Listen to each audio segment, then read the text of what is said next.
Ready to supercharge your team's efficiency and conquer task overload? Let's dive into Jira and master the art of assigning tickets like a pro, ensuring every task lands in the right hands. Firstly, you'll need to navigate to your Jira project and view the tickets you have available, for instance, on the board view or your backlog. Now, take a good look at the ticket and the information it contains. Identify the ticket you wish to assign or find the ticket you need to work on. Now, let's get to assigning. Find the Assignee field. This is where the magic happens. Click on the Assignee field. This will open up a drop-down menu. This drop-down presents a list of team members. Simply click on the name of the person you want to assign the ticket to. You can also use the search functionality to find a specific team member if you have many team members.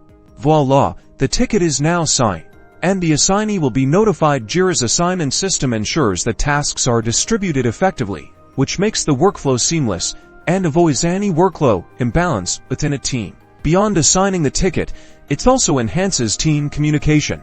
Assigning tickets clearly communicates who is responsible for what, and facilitates easier monitoring of work in progress. After assigning, your ticket is now in the right person's hands, and it will probably update on your board, showing a different status. Remember, assigning tickets is a simple, powerful method to improve your team's efficiency. Happy assigning!